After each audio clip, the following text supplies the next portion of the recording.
ازيكم حبايب قلبي، عاملين ايه؟ وحشتوني كتير. النهارده هنعمل وصفه سهله وبسيطه وجميله جدا، وصفه حله واحده اللي هي كبسه الفراخ.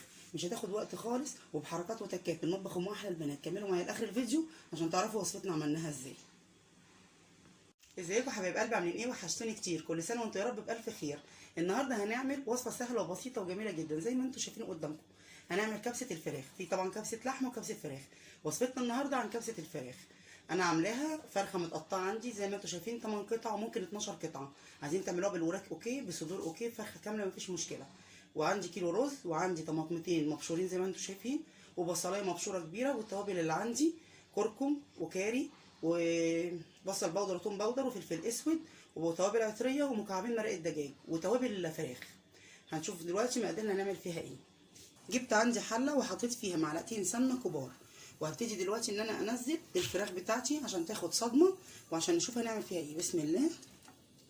لسه السمنه عندي ما اتقدحتش، انا عايزاها تعمل التش اللي احنا متعودين عليه في وصفاتنا دي. انا بديها صدمه عشان خاطر ان هي تاخد لون، عشان اما اجي احط عليها الميه عشان تستوي اللي هي بتاعتها تكون لونها كويس وحلو، وما تبقاش محتاجه ان انا ادخلها فرن ولا اي حاجه. اهو ابتدت تتقلب. هنزل بالفراخ بتاعتي زي ما انتم شايفين.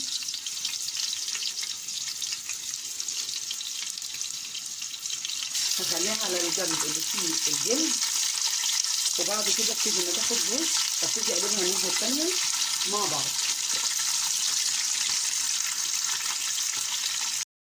احنا اخدنا الوش اهو، بصوا شايفين. طبعا بالطرقه نخلي بالنا ما نقربش من النار عشان الجلد طبعا من الدهون، والدهون لما تتفاعل مع دهون بتعمل اللي انتوا شايفينه اللسوعه دي. بصوا يا حبايبي، خدت وش اهو. هبتدي اقلبها تاخد الوش التاني ان شاء الله زي ما احنا كده، وبعدين نشوف هنعمل فيها ايه.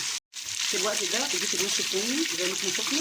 هنزل بالبصله اللي انا مقطعاها وقرماها او بشراها، وابتدي ان انا اوزع لها مكان كده عشان تنزل السمنه بتاعتي وتديني تطعيمه للفراخ اللي انا بعملها قدامكم دي. واديها تقريبا مع بعضها كده، وبعدين هنزل بالتوابل بتاعتي اللي احنا قلناها في الفيديو. بسم الله. كل التوابل اهي على بعضها، واديها تقليبه تمام، واخليها التوابل بتاعتي تنزل الزيوت اللي فيها في السمنه اللي معايا دي اللي انا عامله فيها الفراخ. اديها تقليبه حلوه كده. شايفين اللون اتغير ازاي؟ عشان الكركم والكاري اللي انا حطاهم وتوابل الفراخ. هسيبها شويه تاخد وتدي مع بعضها ونشوف هنعمل ايه.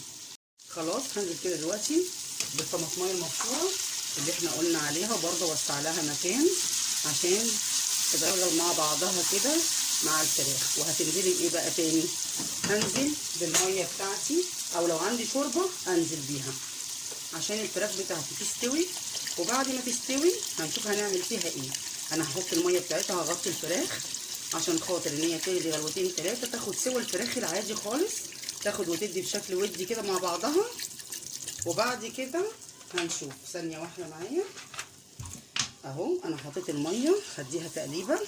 انا طبعا مش حاطه ملح، انا حاطه مكعبين مرقه دجاج بس. شايفين كده الفراخ بتاعتي اهي متغطيه مفيش اي حاجه خالص. هغطيها وبعد كده هوريكم هنعمل ايه. حبايب قلبي، الفراخ بتاعتي استوت زي ما احنا شايفين. بصوا مش مستحمله خالص اهي. انا هبتدي ان انا اطلعها عشان هزود التحميره بتاعتها وهديها وش على الشوايه بتاعت الفرن. هطلعها في صينيه كده زي ما احنا شايفين، وبعد كده هدخلها تاخد وش على الفرن في الشوايه.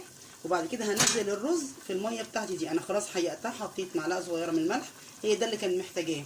احنا طبعا نظبط الملح اول ما الفراخ تستوي بتاعتنا. بعد كده هنشيل الفراخ دي من الشوربه اللي احنا عاملينها او الميه اللي احنا عاملينها، وهنزل كيلو الرز فيها واظبط الميه بتاعه الرز. وما يستوي هنشوف هنقدمه ازاي ومع ايه. طلعت الفراخ زي ما انا قلت لكم وشفنا. هبتدي انزل الرز المغسول ومتصفي كويس واديله تقليبه، وبرده الميه بتاعتي تبقى مغطيه الرز زي ما احنا شايفين كده. هغطيه اما يغلي. اول ما يغلي هوطي عليه يتشرب، وبعدين هنشوف الرز بتاعنا لما يستوي، الفراخ بتاعنا لما تاخد وش على الشوايه زياده عشان ادعم لونها، هنشوف هنقدمه ازاي ومع ايه زي ما احنا قلنا. الوصفه بتاعتنا خلصت، اللي هي وصفه الحله الواحده كبسه الفراخ. زي ما احنا شايفين مش هنلاقي ابسط من كده ولا اسهل من كده ولا اجمل من كده. ما خدتش معايا وقت خالص. وانا كان عندي زبيب حطيته على وش الرز.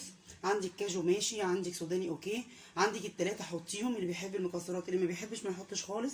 الاكل اذواق زي ما احنا متفقين. انا ما قدمتش معاها الا ليمون معصفر وبس كده، وعصير صوبيا، وبالف هنا وشفا.